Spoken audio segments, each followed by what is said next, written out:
of you. What is special about you is not just the music you've done. You've been involved for more than 20 years on teen cancer, and you've been very active in raising money and raising awareness and making a difference. We never get a chance to understand why. Of all the things you could have done, why did you choose this one, teen cancer? Well, I was looking for something to do. I was asked to be a UNICEF ambassador, and I turned it down, mainly because I don't travel well, and I knew that would involve an awful lot of travelling. I've had an awful lot of operations in my life, but it's difficult, not easy on the road for me. But I was looking for something to use the kind of the privilege I've had in my life in a positive way for things that I thought had a chance of making a difference somewhere. And my doctor came up to me one day and said, I'm going to start this charity for teenagers with cancer. I said, yeah, and what's it going to be for? He said, because he said, in the hospital system as was in Britain at the time, and as is in America, up until the age of 18, I think in America it may be 21, but you're classed as a child. And then over that, you're classed as an adult and geriatric. So there's two different hospitals. There's children's, paediatric, and adult. He said, no, the trouble is with teenagers, they don't fit into either of those groups. They're too old to be classed as children, and they're too young to be classed as adults. He said, and when they get cancer, and they get incredibly aggressive cancers because of their age. He said, when they do get cancer, he said, and they suffer for some of the rarest cancers there are around, and particularly aggressive, really bad bone cancers and all sorts of nasties. He said, can sometimes wake up and they're next to 2-year-olds, or even worse, if they're 20, 21 and over, they could wake up next to an old fart like me. Which is neither good for me, because I wouldn't want to be next to a teenager, although I prefer that to a 2-year-old, and neither good for the children, and certainly not good for the teenagers. They become isolated. They turn inwards. And the worst thing you can do with, as we're finding out now, and more people are jumping on the mental health angle of the success of medication, is that certainly we can't prove the improvement that we give to a teenager with cancer by being amongst their peers, but we do know that a mentally happy patient will have a much better chance of recovery than someone who's miserable and isolated. So a light bulb went on in my head. I thought, well, this makes so much sense because it's easy. This is to do with goodwill from the hospitals and the nursing staff and the management. It's not involved in drugs and medication. That remains the same, whatever they're going. It's about their environment, which is totally different.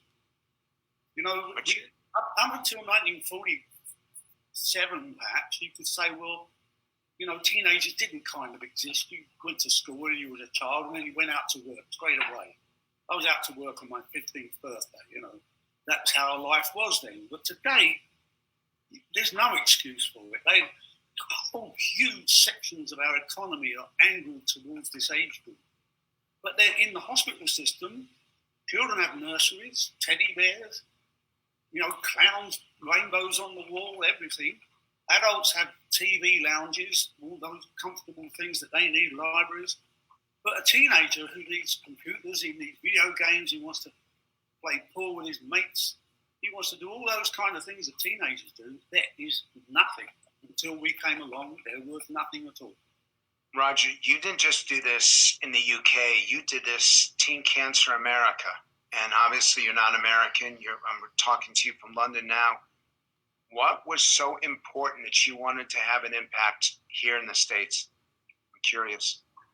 Well, I became a patron way back when it started in kind of loose patron in 1990. So it's 30 years ago. And it was only in the year 2000, I started to really get heavily involved because we were fundraising quite well. We had 6 hospitals, but the wards were given to us to decorate and furnish and make comfortable for teenagers. And then our system changed over here, and they were going to take 2 of our hospitals away because they were going to demolish them. And they said to us, if you want to carry on doing this, you have to now pay for your space in the hospital to be built. And if you want to go forward, that's going to be the way it's going to be. We're not going to give you anything anymore. You've got to, if you want it, you've got to put it in there, and you've got to do it all by charity. So I thought, well, I really need to be there for this group, because without this group of people, the music business, as we know it, would not exist. If they hadn't have supported us when we were young, that age, we were virtually that age, but with their support, I've had the life I've had. And the music business has become what it is, thanks still to the support of that age group. So if there's one charity that needs, can be the flagship for the music business, it's adolescent and young adult cancer. It really is. So I did it until 2012, and I was banging on doors in America trying to get people to listen. But as you said, I'm not American. I was trying to get doctors to listen. The medical people all got it, 100% understood it. The professionals have been trying for years to get the hospitals to understand it. But, the hospitals are businesses. It's not easy because you're asking for a little bit more, and you are asking for cooperation and goodwill. So anyway, but I just got very lucky. I was doing another charity for an autism charity at UCLA, a program for autism they've got there. And I happened to meet the head of the hospital. And I managed to get, and his name is David Feinberg. He's now head of Google Health, which is an amazing guy. And I managed to actually get down and talk to him for about 45 minutes. I told him this whole thing.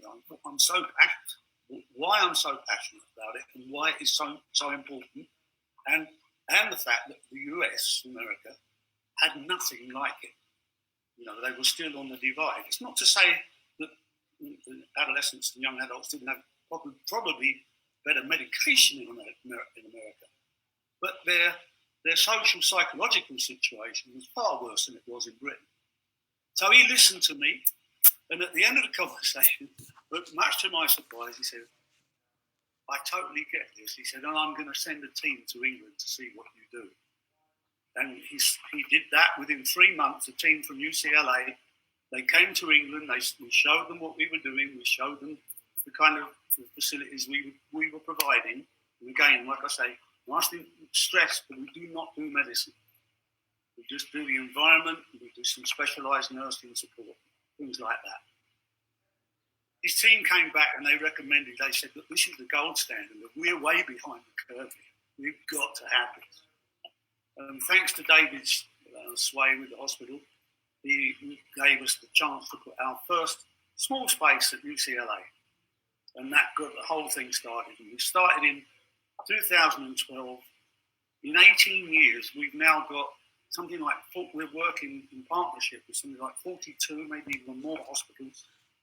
And they're probably the best cancer hospitals in the world. MD Anderson, Sloan Kettering, we're in Stanford, Yale, you name it. I mean, the list goes on and on and on.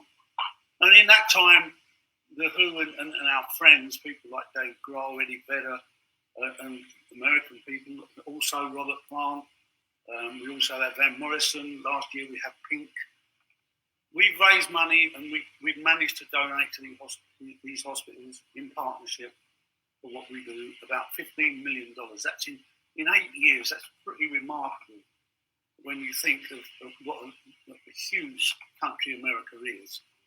To come that far in such a short space of time shows you that the hospitals recognise the need for this. They really do. They understand it now.